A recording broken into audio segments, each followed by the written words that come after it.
¿Cuál es el libro que yo estaba estudiando? Examen. Efesios, ¿verdad? Esa es la carta en la cual yo estoy reflexionando. Y habíamos ido desarrollando todo un párrafo, esa primera parte del versículo 1 al versículo 14, donde habíamos visto tantas cosas, ¿no?, que el Señor había hecho a nuestro favor. Y hoy quiero entrar en el siguiente párrafo a partir del versículo 15, aunque como en otras ocasiones me he vuelto a quedar estancada. Y ahora lo veremos, ¿vale?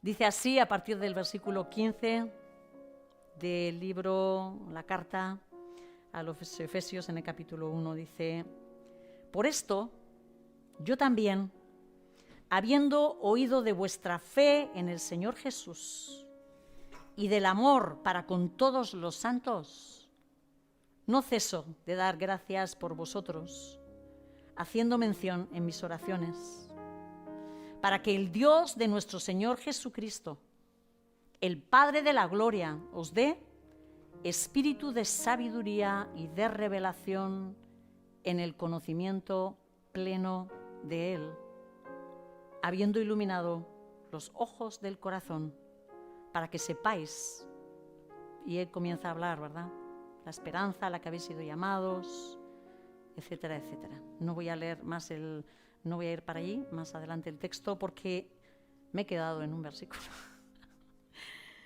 Me he quedado con el versículo 15, así que para que no se nos vaya a la mente a más lugares, vuelvo a este versículo que dice: por esto, yo también, habiendo oído de vuestra fe en el Señor Jesús y del amor para con todos los santos, no ceso de dar gracias por vosotros, haciendo mención en mis oraciones. Y luego sigue el párrafo, ¿verdad?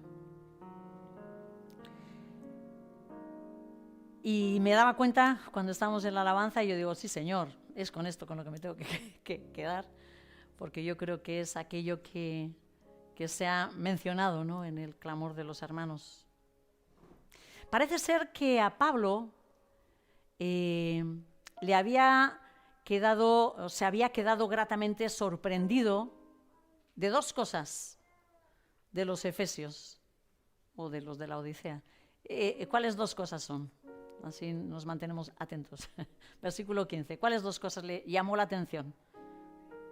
La fe y el amor. La fe y el amor, ¿verdad?, que estos hermanos tenían por todos los santos, ¿sí?, que estaban manifestando como congregación.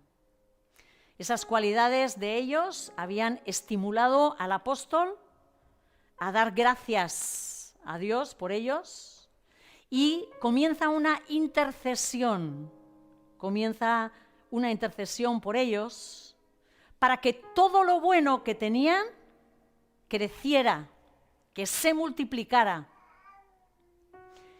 y que ellos tuvieran, ¿no?, todo aquello que necesitaran. Él no quería que esta congregación quedara autosatisfecha con sus buenas cualidades. ¿Ya tenían cosas que eran buenas? Sí, pero Pablo no quería que se quedaran con esto. Quería que ellos crecieran en ellas, que no se estancaran.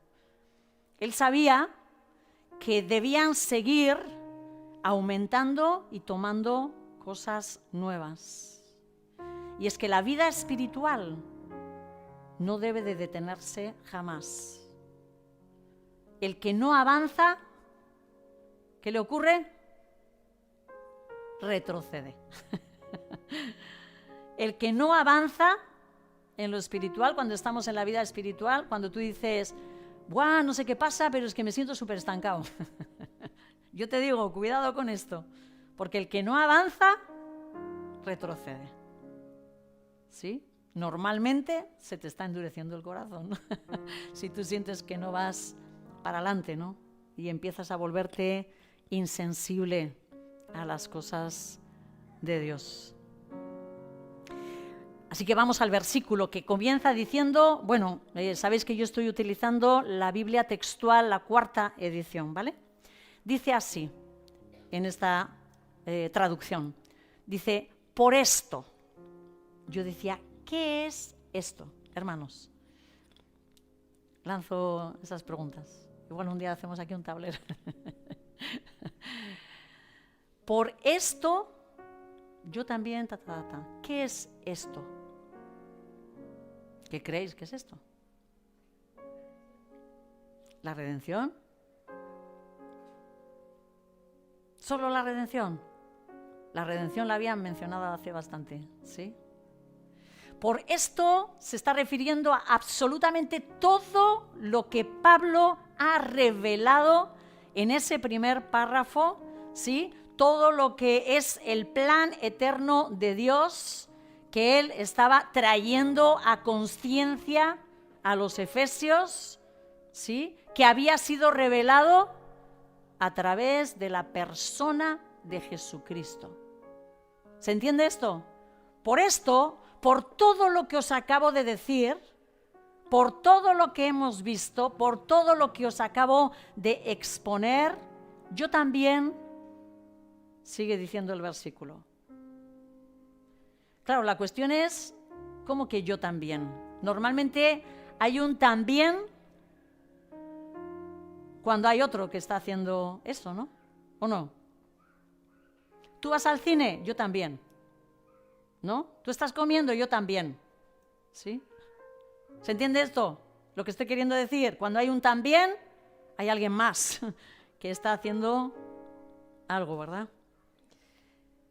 Aquí Pablo nos está indicando que él, así como Cristo, que es el protagonista del párrafo anterior, lo había hecho, él también se implica en una acción intercesora.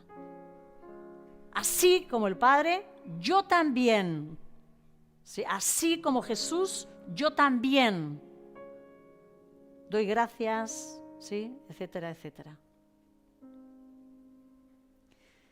Nosotros en el primer párrafo estamos viendo a Jesucristo, que fue el intercesor entre Dios y su iglesia, y que Dios derramó las riquezas de su gracia. ¿Os acordáis de todo lo que hemos visto?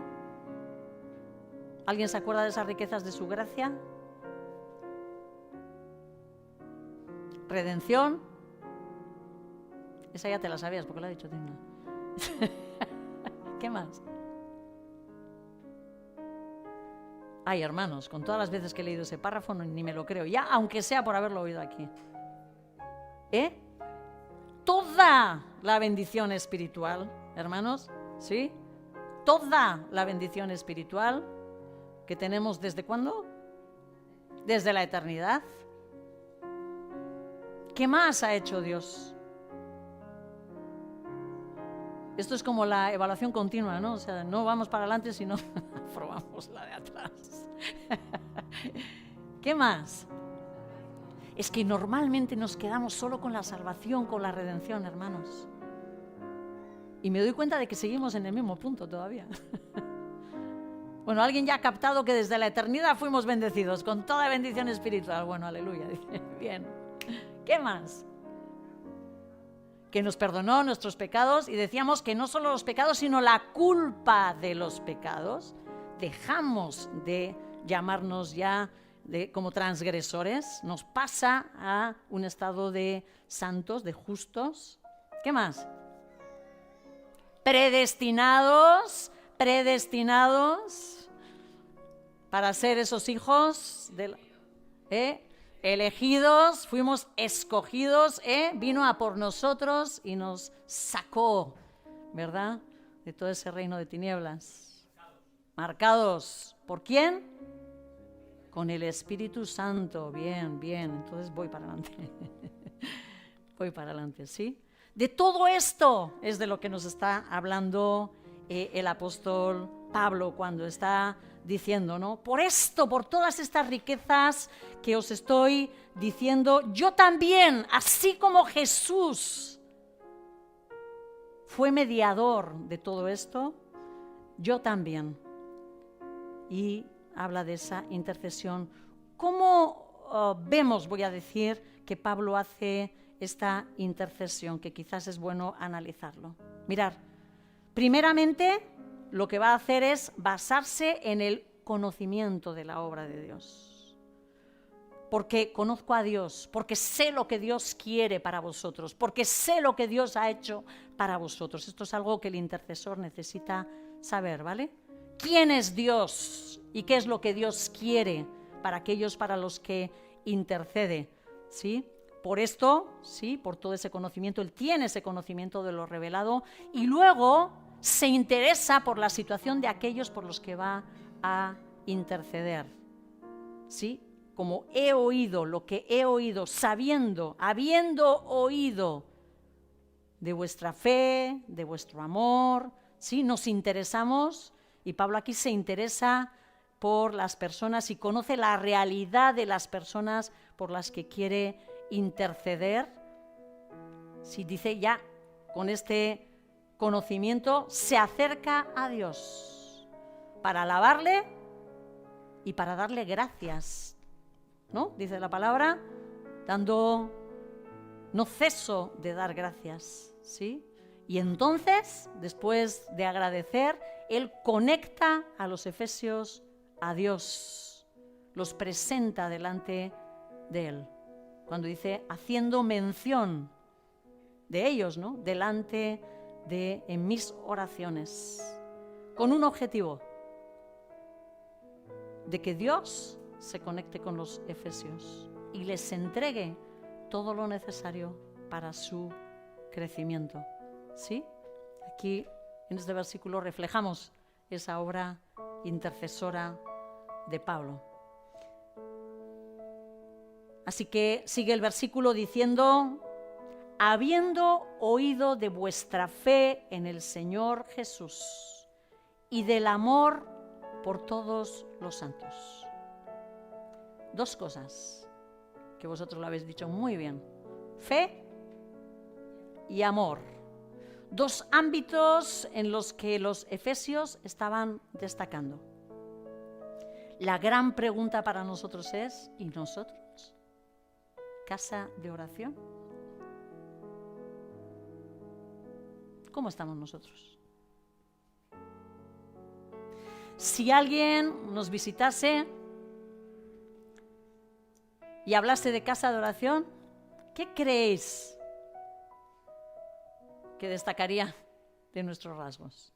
Y no estoy refiriéndome a las personas que tienen por hábito criticar, ¿vale? Porque esas sabemos que sí o sí van a hablar mal de nosotros, aunque hayan recibido todo lo que han recibido, ¿verdad? Estoy hablando de personas espirituales. Nos verían y nos dirían que destacamos en fe, en amor.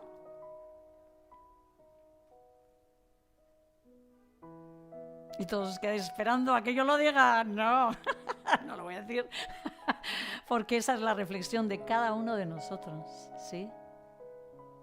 Sí que quiero decir, para cierto consuelo, que personas que viajan y que suelen pasar por aquí y tienen comunión con nosotros, lo reciben cariño, ¿sí? Eso para consuelo lo digo, pero no nos quedemos satisfechos con eso, ¿eh? Me gustaría que, sobre todo estoy hablando con Casa de Oración, ¿vale? Que intentemos ser honestos con nosotros mismos. Intercedería Pablo y diría, guau, es que estos, después de haber visto y escuchado lo que vosotros hacéis. Así que yo me preguntaba, yo digo, Señor, ¿qué quieres hablar a nuestra congregación? Porque yo sentía que Él quería que nosotros volvamos a reflexionar en la fe y en el amor.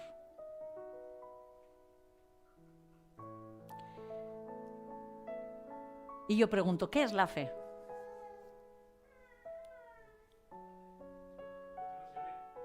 todos sabemos lo que no se ve es invisible, lo invisible. ¿Pero qué es la fe?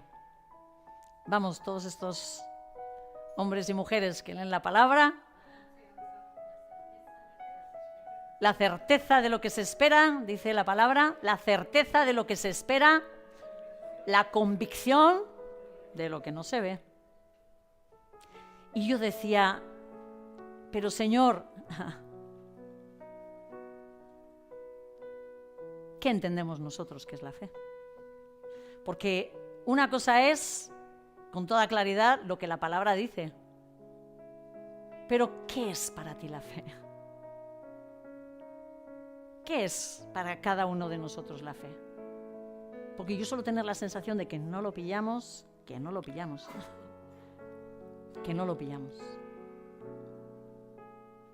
¿Y por qué insisto tanto también en esto? O yo creo que Dios insiste tanto en esto. Porque estoy convencida de que quiere levantar hombres y mujeres de fe de este lugar, de esta congregación.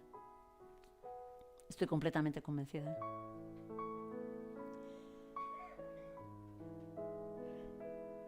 Así que yo me puse a analizar y os voy a contar lo que yo entiendo que es la fe, ¿vale? Yo entiendo que la fe es esa capacidad que Dios me da de creer en que lo que Dios ha dicho, en que lo que Dios promete es completamente cierto. Sea lo que sea que yo pueda estar viendo o viviendo. Lo voy a volver a decir. Yo creo que la fe es esa capacidad que Dios mismo nos da para creer, para estar seguros de que aquello que Dios ha dicho, ha pronunciado o ha prometido, sí o sí, se va a cumplir. Sea lo que sea que mi vida esté viendo, o mis ojos estén viendo y yo esté viviendo. ¿Se entiende algo? Ahí atrás yo tengo la sensación de un despiste del... ¿O no? ¿Me estáis siguiendo? ¿Sí? Vale. Para mí, la fe es saber a ciencia cierta que cada vez que entro en un tiempo difícil, sí o sí hay una salida que Dios tiene preparada para mí, para que yo no desfallezca en el proceso. Estoy hablando de mí, lógicamente estoy pensando en cualquiera que tiene la fe, ¿vale? Alguna forma habrá de ir conduciendo el problema. Seguro que Dios tiene algo para que yo pueda hacer. Aunque ese problema yo sé que quizás no desaparece en el momento, no se solucione inmediatamente, hay algo que habrá que se puede hacer para ir encauzando a una salida. Aunque solo sea orar, bueno, solo, aunque sea orar para que Dios produzca cambios o tomar determinaciones de cosas que yo tengo que cambiar. ¿Sí? Hay veces que uno se va para plantear un problema, lo que más nos cuesta, pero igual al tiempo acabamos dándonos cuenta de que el problema eran las actitudes que nosotros mismos teníamos. ¿Sí? ¿Tenemos la salida? Tenemos que cambiar, pero hay una salida. La fe es la que me habilita para vivir en la dimensión espiritual, es decir, en Cristo. Vivir en Cristo. Eso no son palabras. Vivir en Cristo es una realidad espiritual. Voy a decirlo así, un ambiente espiritual, una casa, un hogar, esas moradas de nuestro Padre para nosotros. Porque a través de la fe yo voy a poder vivir en lo que es la verdad. Es decir, A través de la fe, yo voy a poder vivir y ser consecuente con lo que Dios dice y no con lo que el mundo me cuenta o lo que ven mis ojos. No sé si os acordáis de que estuve hablando de cómo nuestras mentes están completamente condicionadas a los esquemas de este mundo. ¿Alguien se acuerda? ¿Sí? Estuvimos hablando de una mentalidad, ¿verdad? Una mente que es transmitida por el mundo, ¿no? Todo lo que hay alrededor nos va a transmitir unos principios. Y esos nosotros mismos los recibimos y los heredamos de nuestros padres, dice la palabra. Pero también nos dice que es algo que nosotros tenemos que cambiar. Nosotros tenemos que salir del ambiente del mundo, ¿sí? Con todos sus principios y todos sus esquemas. Por ejemplo, si yo estuviera viviendo situaciones donde siento rechazo, donde me siento sola, donde cada gesto que la gente haga alrededor de mí lo voy a interpretar como un menosprecio hacia mi persona, solo la fe me va a dar la capacidad de vivir que si yo estoy sola es porque mi Padre está queriendo que yo disfrute de su compañía. Solamente la fe es la que me va a dar la capacidad de que mi mente se adapte al pensamiento de Dios, a lo que es la verdad. Si yo ahora creo que soy víctima de todo lo que ocurre, solo la fe me va a dar la capacidad de verme no como una persona que soy víctima, sino como una hija amada, cuyo padre le está enseñando a aprender a través de las dificultades y le está ayudando a madurar. No sé si se entiende esto, ¿sí? Solo la fe nos da la capacidad de que las circunstancias o el problema no sean para nosotros el problema, sino que nuestra mente vaya ahí, a donde Dios quiere, a donde Dios está hablando, y podamos entender que Dios está trabajándonos, está madurándonos, está probándonos, ¿sí? Está ayudándonos en continuo trabajar con nosotros, aún en medio de las dificultades. Entonces la dificultad, a través de la fe, no me va a aplastar. La dificultad no me va a ser algo que yo tengo que soportar o que yo tengo que estar llorando, amargada, ¿no?, de la vida por pobrecita de mí todo lo que me está pasando. Sino que esa perspectiva de la vida me va a levantar a decir, soy una hija amada y mi Padre tiene muchos planes conmigo. Por eso está permitiéndome que viva todo esto, porque me va a levantar. Me va a levantar como una mujer madura que va a saber enfrentar la vida y ayudar a los demás. ¿Se entiende por dónde?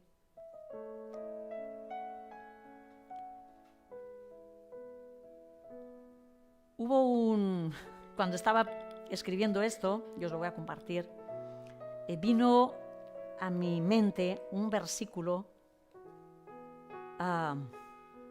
de Habacuc, que está en el capítulo 3, los versículos del 17 al 19. Habacuc fue un profeta que se quedó aterrado de todo lo que a él le tocó predicar, porque los tiempos en los que Habacuc compartió, todo era juicio, ¿verdad? O sea, era el juicio que venía. Y yo creo que es muy adecuado que lea esto, porque creo que estamos en medios de tiempos donde el Señor ya ha comenzado a juzgar, ¿vale? Y este profeta, si tú lees al principio, él está como llorando, como diciendo, pero Dios mío, ¿qué es esto? ¡Qué barbaridad! Todo lo que yo estoy viendo, todo es juicio, todo es destrucción. O sea, no tenía nada bueno para poder decir, ¿sí? Pero en medio de esta visión del gran desastre que había en ese tiempo en el pueblo de Israel, el versículo que a mí me vino a la mente fue: y Él hizo mis pies como de ciervas y en las alturas me hace andar. Dice el texto: aunque la higuera no florezca, venga, vamos, que nos lo sabemos, y en las vides no haya fruto, aunque falte el producto del olivo y los labrados no den mantenimiento, no haya cosecha, aunque las ovejas sean quitadas de la majada y no haya vacas en los corrales, ¿qué hay entonces? ¿Qué hay entonces? Estamos hablando de tiempos de escasez y de hambre, ¿sí o no? ¿Y qué acaba diciendo Habacuc? Con todo, yo me alegraré en el Señor, en el Dios de mi salvación. ¿Sí? ¿Y qué dice el versículo 19? Yo lo tengo aquí en textual. El Señor es mi fortaleza. Puso mis pies, o hace mis pies como de cierva, dice, lo traduce Valera, y en las alturas me hace andar. Esto es una declaración de fe, ¿o no? Esto es el mayor ejemplo de una persona cuyas circunstancias, hermanos, que todavía no lo hemos vivido, cuyas circunstancias son muy difíciles, y esas son las que vienen, ¿verdad? Y sin embargo, él dice por encima, entrando en una dimensión de fe, que dice: con todo, me alegraré en el Señor. Yo sé que, como decían hoy, ¿no? Sea lo que sea que haya a mi alrededor, mi Dios está conmigo y lo voy a alabar. Solo la fe, hermanos, nos va a poder permitir hacer eso, ¿eh? Solo la fe, hermanos, nos va a permitir hacer eso. Necesitamos entrar en esa dimensión de fe, donde no nos guiemos solo por lo que vean nuestros ojos, por lo que escuchemos. ¿Qué creéis que van a ser los comentarios que vamos a escuchar alrededor? Negativo, muerte, suicidios. Si ya hay con el bienestar que había, ¿qué no habrá ahora? ¿Sí? ¿Qué no habrá ahora? Como decía mi hermana en su oración, el mundo necesita que la iglesia se levante. El mundo necesita que seamos sal y luz, porque no tienen esperanza y nosotros tenemos a Cristo aquí. Y no lo expresamos aquí. Y el mundo se va a morir de desesperación. Y nosotros sabemos cuál es la salida. Ahora, en el nombre de Jesús, que la iglesia, porque en los tiempos en los que estamos, siento tener que decir esto, pero la iglesia misma está tan despistada, tan fuera del ambiente de Cristo, que no estamos teniendo ni esperanza nosotros. Vivimos más como todo el resto del mundo, como vivíamos antes de conocer a Cristo, llenos de desesperaciones, de tristezas, de angustias, tomando pastillas para dormir, ansiolíticos. ¿Qué es eso? Teniendo a Cristo. ¿Tiene algún sentido? Pero lo hacemos, hermanos. Pero lo hacemos. Y Cristo, que es la salvación, y Cristo, que es la esperanza, y Cristo, que es todo, como lo decíamos en esta mañana, el que puede sacarles de esas angustias, guardado aquí, lo tengo en mi corazón, solemos decir, estamos más contentos. Yo soy salva. ¿Y qué pasa con los demás? El Señor nos dio una visión. Y fue a mí me dejó hecha polvo. Él nos mostró a la congregación nuestra, nos estaba hablando de nuestra congregación, como un plantío de árboles. A la visión parecía como si fuera un plantío de árboles quemados, ¿sí? Se veían negros, como muertos, que en vez de tener hojas, estábamos llenos de lombrices rojas. Él nos hizo entender que un enemigo se había dedicado a cultivar nuestras lombrices, las lombrices que nosotros teníamos, hasta conseguir que quedáramos sin hojas. Él nos animó en nuestro pecado, ¿vale? Nos estimuló nuestro pecado. Todo el fruto que podíamos dar y la capacidad de proteger a otros nos fue quitada. Bueno, y eso, los que somos la iglesia y queremos abrir los ojos, casa de oración, lo sabemos. ¿Sí? Hace un tiempo que no vemos fruto. No hay fruto ya entre nosotros. El otro día recordaba cuando el Señor nos permitió comenzar la congregación, la cantidad de hijos nuevos, aquello parecía una guardería, porque la cantidad de gente que el Señor nos permitió que vinieran a Cristo, algo tan impresionante, tan bonito, ¿sí? Y hace un tiempo, y aquí ya el Señor nos habló, nos habían quitado la capacidad de dar fruto y de poder proteger a otros, Claro, nuestra pregunta era, Señor, ¿podemos conseguir que este plantío vuelva a dar fruto?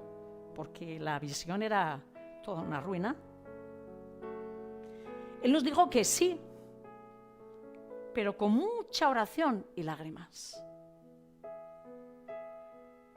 El Señor dijo que nuestras raíces y la tierra en la que estábamos todavía eran buenas. El enemigo había usado astutamente nuestro pecado. Esas lombrices rojas estaban simbolizando los celos y la envidia. Y al multiplicarlos, habían hecho que nos comiésemos los unos a los otros.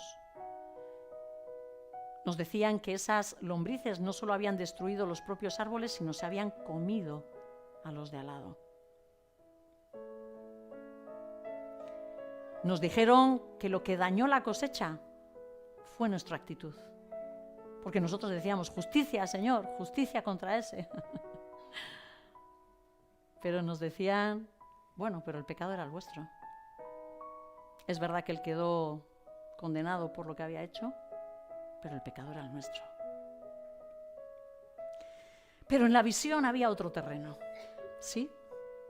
Además de todo este plantío quemado, había otro terreno, donde no había nada, no se veía nada. Y Dios nos habló de que plantáramos ahí una nueva generación.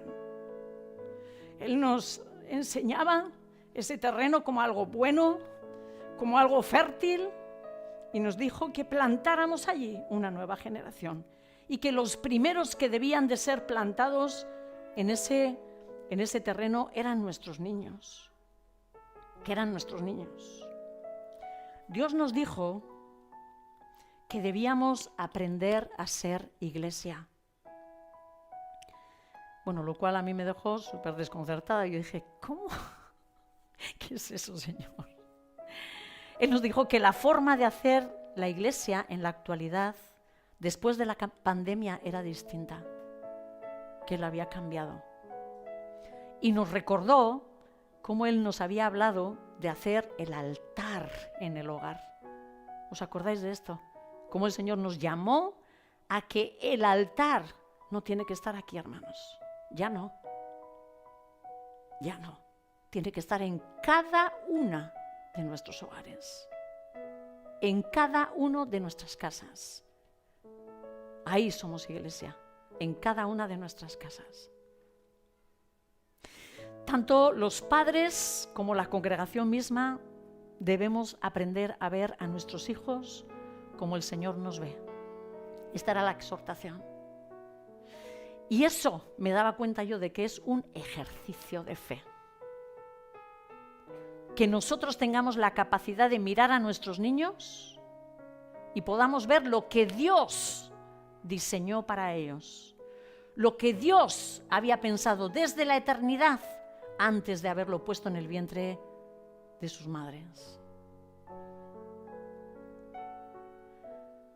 Porque lo que ven nuestros ojos, me daba cuenta yo de que no es precisamente lo que Él está pensando de ellos. Yo misma miro a mis nietos, veo al mayor, vosotros sabéis que es un revuelo, ¿sí? Pero solo Él sabe el diseño que Él tenía para ese niño, que tiene en el nombre de Jesús para ese niño. Qué bueno sería, y este es un reto o algo que quiero pediros, si cada padre en oración preguntara al Señor, ¿cómo ve Él a su hijo o a su hija? Señor, ¿qué tenías en tu corazón cuando tú pusiste en mi vientre a Yafet? O a Luca, a Esther, a Imanol, a Miriam, o a aquellos, todos esos niños que han bajado para abajo, ¿no? El Señor les mostraría si Él está pensando en su hijo, en su hija como profeta, como apóstol, como evangelista, como pastor, como maestro. Y de esta forma podrían educarlo como tal. Invertir el tiempo, invertir el dinero en conducir a su hijo o a su hija por ese camino. Estimularlos para que se comporten como tales. Incluso declararlos con confianza con sus bocas sobre ellos, ¿no? Que eso es algo que nos cuesta, ¿no? Si yo tengo el entendimiento de que mi hijo se va a levantar como profeta, yo eso es lo que voy a hacer. Desde el vientre, si lo sé, desde el vientre, empezar a declarar que lo bendigo, que lo bendigo, que lo bendigo como tal, ¿sí? Y según va creciendo, lo mismo, ¿no? Así que al pensar en esto, yo digo, bueno, ¿qué ejemplo, Señor? ¿Qué ejemplo pongo, no? Para que se pueda entender y los padres no tengan duda alguna de lo que estoy hablando. Así que lo primero que me vino es esa imagen de los chavales nuestros con toda esa indumentaria del fútbol, ¿verdad? Y pensé que era un buen ejemplo. Buenos balones, invertimos en ellos, en buenos balones, invertimos en buenas botas, en pantalones, en camisetas, luego pagamos para los entrenamientos, luego los llevamos a los partidos, luego les compramos cromos para que sigan aprendiendo continuamente y obsesionadamente los nombres de todos. De vez en cuando llevamos una lectura, el Marca, por ejemplo, a casa, ¿verdad? Revistas, pósters en sus habitaciones. Con esa intensidad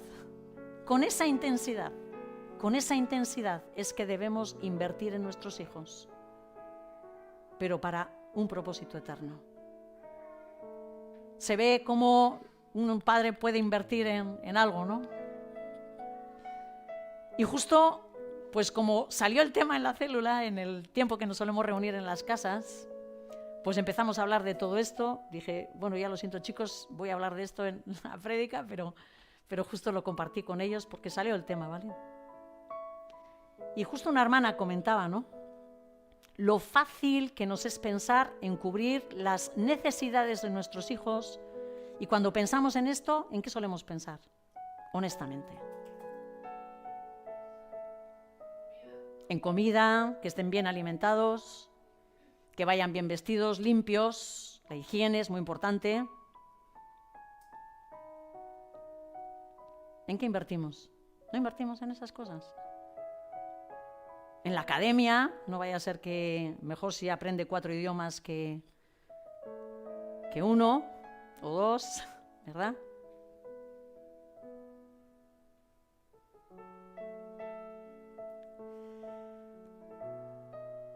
Todo lo que el sistema de este mundo nos ha dicho que es ser buen padre, en eso solemos pensar.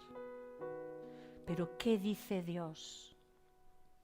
Hermanos, ahora me quiero centrar en esto. ¿Qué dice Dios de qué es ser un buen padre? ¿Qué dice Dios? Es verdad que nos dice al varón, principalmente, que le dice que debe de proveer para su hogar, ¿sí? Pero el énfasis principal que Dios hace de los hijos es la formación de su carácter. La formación de su carácter. ¿Sí? Proverbios nos habla mucho de disciplina, nos dice, el que ama a su hijo, lo corrige. El que ama a su hijo, lo corrige. ¿Sí? Corrige de la necedad. Evitar las malas influencias. Principios, transmitir principios. La palabra y el Señor nos dice que otra de las cosas que es muy importante es el crecimiento de su fe. Nosotros vemos cómo ya en el Antiguo Testamento les está diciendo a los padres, transmitid estos preceptos, estos mandamientos que yo os doy, vosotros los cumpliréis, meditáis en ello, y dice, y se lo enseñaréis a vuestros hijos.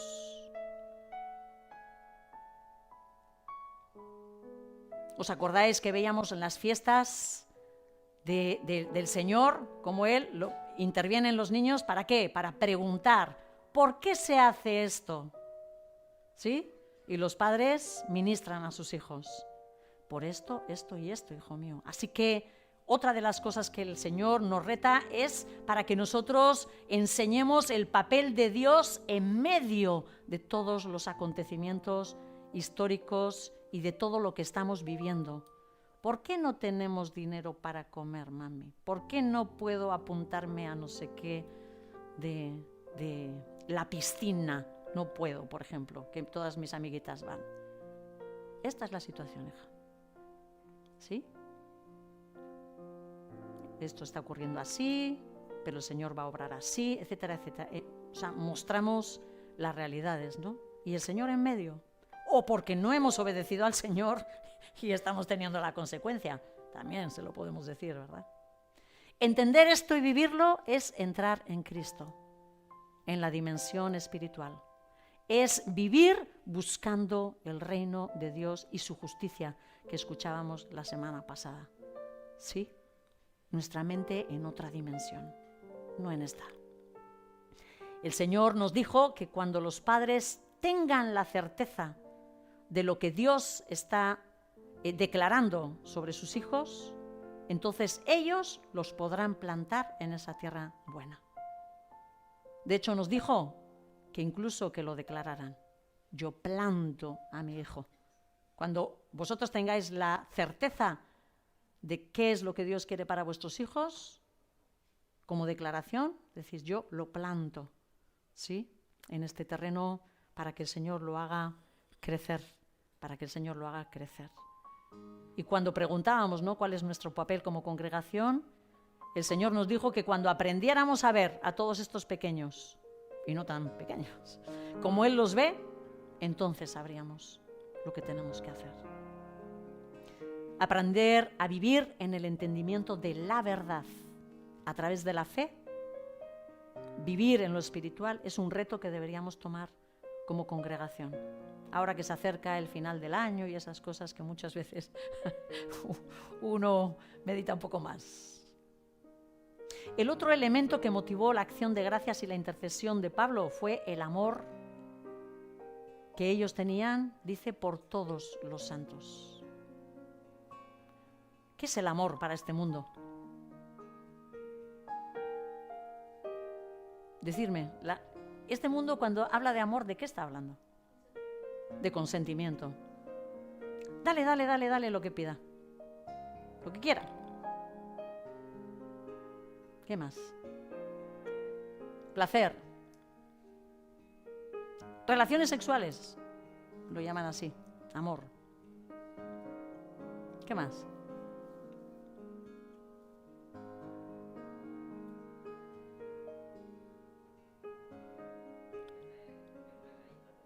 ¿Dar dinero?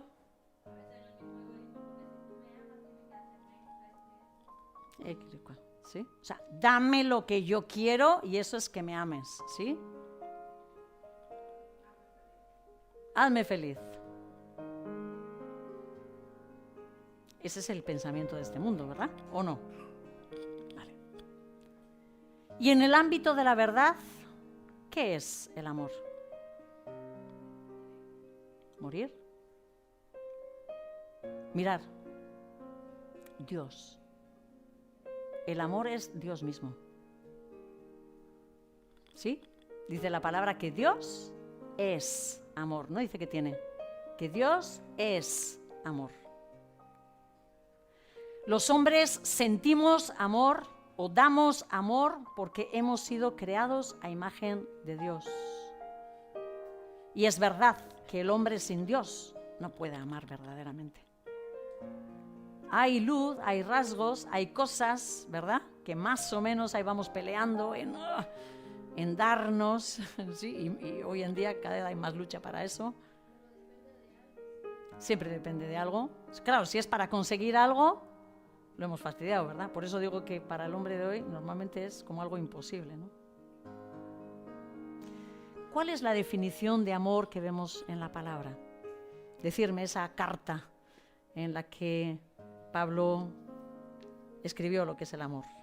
Primera de Corintios, capítulo 13. Así que me voy a referir a un pequeño párrafo tan profundo de lo que verdaderamente es el amor, la definición del amor por parte de Dios. Dice así: el amor es sufrido. Es decir, que como decía Óscar, implica negarse a sí mismo, morir. El amor es bondadoso, es decir, que quiere el bien ¿de quién? Del otro, muy bien. El amor no tiene envidia, no anhela lo que tiene el otro, ni lo que hace el otro, ¿verdad? El amor no es jactancioso, no presume de lo que uno hace por otro, cosa que tanto se ve, ¿verdad? Que yo hice, que yo te di, que esto, que sí, y reclamamos, ¿verdad? El amor no se envanece, no se cree más porque se da, no actúa indebidamente. Es decir, no es precisamente permitir cualquier cosa para que el otro no se enfade, ¿no? Como decía Uciel, ¿no? O hacer cualquier cosa para conseguir que el otro esté contento, ¿no? Que normalmente eso tiene que ver más con nuestros problemas de rechazo que otra cosa, ¿no? Sigue diciendo el versículo, no busca lo suyo. El amor no es egoísta, hermanos. No se irrita. Así que no hace las cosas con enfado, con rabia. Lo hago, pero... ¿sí? Estoy ahí poniendo los morritos bien claro de que no me gusta lo que estoy haciendo. No toma en cuenta el mal, dice. Sabe perdonar, hermanos. El amor sabe perdonar. El amor sabe perdonar. El amor sabe pasar por alto las ofensas. El amor sabe perdonar. No se alegra en la injusticia, sino que se regocija con la verdad. Dice el versículo, todo lo sufre, todo lo espera, todo lo soporta. El amor de Dios. Nada más distante que el pensamiento del mundo, ¿no os parece? Opuesto, diametralmente opuesto. Ahora la pregunta nuestra es, ¿sabemos amar? Iglesia, ¿qué tipo de amor practicamos? ¿El del mundo o el de Dios? En realidad, cuando nos vamos a nuestras casas, venga, que aquí no suele ser fácil, o más fácil, que también hay las vías.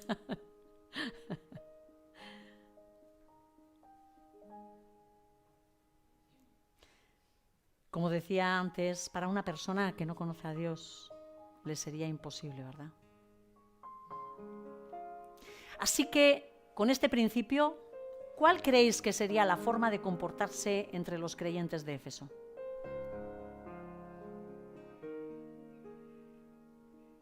¿Cómo creéis que se trataban los hermanos de Éfeso? Si ellos destacaban en el amor por todos los santos. Así que no solo entre ellos, sino con todos los demás. Yo creo que seguramente serían muy generosos con todos aquellos hermanos que llegaban, ¿vale? Cuando dice por todos los santos, estoy convencida de que Pablo estaba hablando de que no solo eran buenas o se emanaba amor en las relaciones entre ellos, sino que ellos cuidaban de todos aquellos que iban llegando y pasando, ¿no? Era muy frecuente que los hermanos tuvieran comunión porque muchos tenían que viajar, ¿sí? Viajaban, llegaban de una zona a otra, tenían comunión con ellos y partían, ¿no? Seguramente serían dadivosos con ellos, los hospedarían con amor, hospitalarios. Yo estoy convencido de que si esto destacaba entre ellos, no se dedicaban a criticarse los unos a los otros. Se perdonarían las ofensas. No que no las hubiera, sino que tuvieran la determinación de perdonarlas, ¿verdad? Porque a veces uno piensa, ¿no? Una iglesia perfecta es una iglesia donde no hay ofensas. Pues no estamos todavía arrebatados. Estamos intentando entrar en ese entendimiento de lo eterno. Así que lo que el Señor está queriendo es que nosotros desarrollemos el perdón. ¿Qué más harían, hermanos? ¿O no se os ocurre nada? ¿Qué hacemos cuando amamos a los hermanos? ¿O no sabemos ni de qué estamos hablando? que ya me estoy asustando. ¿Te preocupas por el otro? ¿Qué tal estás?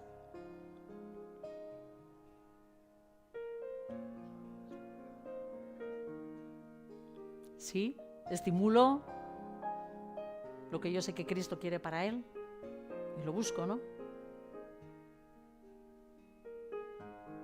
Aunque a veces igual al otro hermano le moleste, ¿no? Si no está muy centrado. Pero sí, igual el exhortar. Es decir, ten cuidado con esto, te estoy viendo despistado, despistada. ¿Nos dolemos con los demás?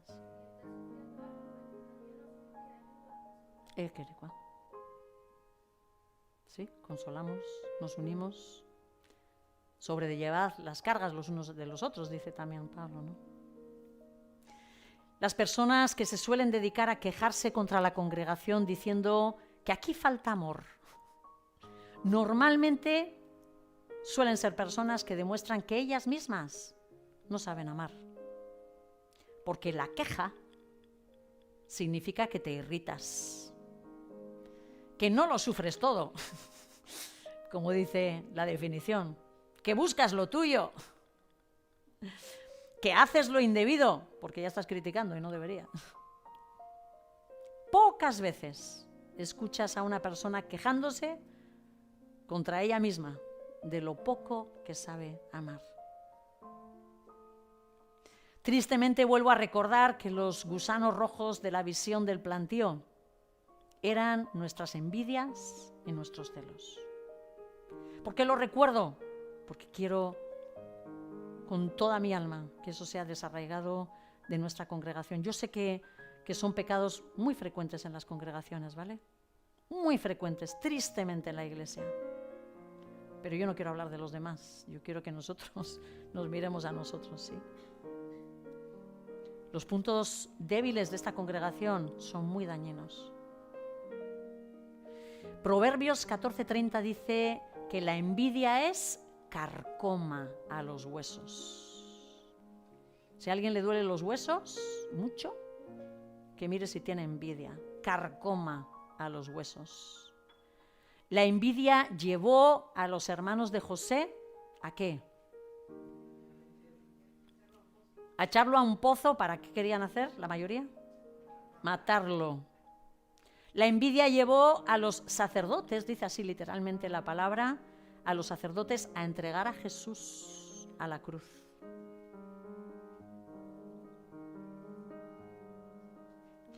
Proverbios 27:4 dice, cruel es la ira e impetuoso el furor, mas ¿quién podrá sostenerse delante de la envidia?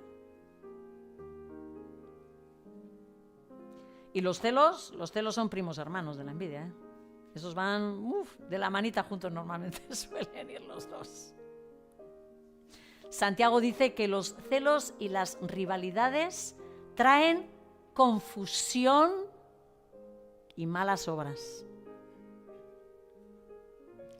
Que los celos traen confusión y malas obras. Ellos son los que llevaron a Caín, ¿a qué? A matar a su propio hermano. Fijaros que al final estamos hablando de muerte y de destrucción, ¿sí o no? Que es lo que se veía en la visión, ¿sí? A matar a su propio hermano porque no soportó que Dios aceptara la ofrenda de su hermano y no la suya. Qué triste es el pensar que todos estos celos y envidias que hemos sentido los unos contra los otros han provocado el estado de infructuosidad en el que nos encontramos hoy. Y decía, ¿qué es esto? Aquí hay mucho más de lo que yo me había dado cuenta. Porque normalmente igual nosotros somos los últimos en enterarnos. Pero quedó expuesto a nuestros ojos.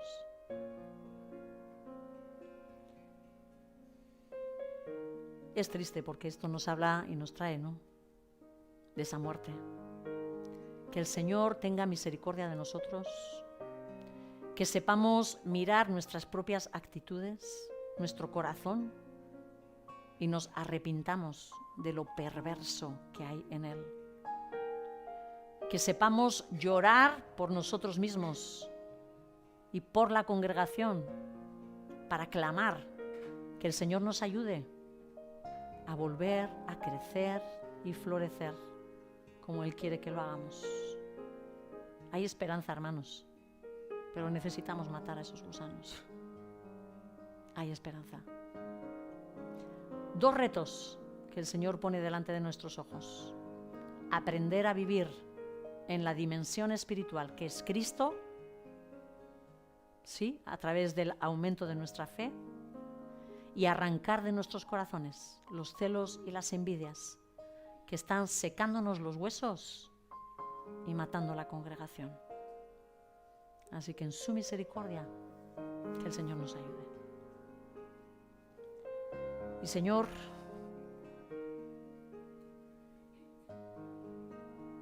ten misericordia de nosotros. Ten misericordia de nosotros, Señor. Ten misericordia de nosotros, Señor. Ten misericordia de nosotros. Señor, que en tu misericordia, Señor, tú nos ayudes a cada uno, Señor, a mirarnos a nosotros mismos y a analizarnos cuáles son esos celos, cuáles son esas envidias, cuáles son esas rabias que estoy teniendo contra mis hermanos. Que tú nos ayudes, Señor, a tomar odio, Señor, por ese pecado, Dios. Que tú nos ayudes, Señor, a luchar con todas nuestras fuerzas y todo nuestro ser contra ellos, Señor, para dejar de producir muerte, Señor, en medio de este lugar. Señor y Padre Celestial, apelamos a tu misericordia, Señor. Danos la visión, Señor. Ayuda a estos padres, Señor. Ayuda a estos padres, Señor, a levantar ese altar en sus hogares, Señor. A que lo tomen como lo más importante, tan importante como estar aquí el domingo, Señor. Para que ellos impartan de tu conocimiento, de tu amor a sus hijos, Señor. Ayúdanos, Señor, que en nuestra fidelidad sepamos derribar todo eso que este mundo está edificando en el corazón de nuestros hijos. Que sepamos golpearlo día tras día, para que lo único que crezca en ellos seas tú, Señor, y tu amor, tu amor. Ten misericordia, Señor. Ten misericordia, Señor. Ten misericordia, Señor, de casa de oración, que tú sabes, oh Dios, que estamos queriendo aprender a amarte como tú te lo mereces, queriendo ser una iglesia temerosa de ti, que busca la santidad. Levántate, Señor. Nosotros declaramos, Señor, que tú vas a hacer maravillas en medio de nosotros. Y si no lo vemos con nuestros ojos, y nos has llevado antes, por lo menos a mí, que mis ojos espirituales lo hayan visto, Señor, y mi alma lo sepa muy bien, que tú vas a levantar una nueva generación, Señor, que va a saber representarte a ti. Así clamamos, Señor, que lo hagas con nuestros hijos. Los bendecimos, Señor. Los bendecimos, Señor. Bendecimos, Señor, todos esos niños, esas niñas que tú vas a hacer, hombres y mujeres de fe, poderosos, que sepan amar a este mundo y a ti por sobre todas las cosas, Señor. En el nombre de Cristo Jesús.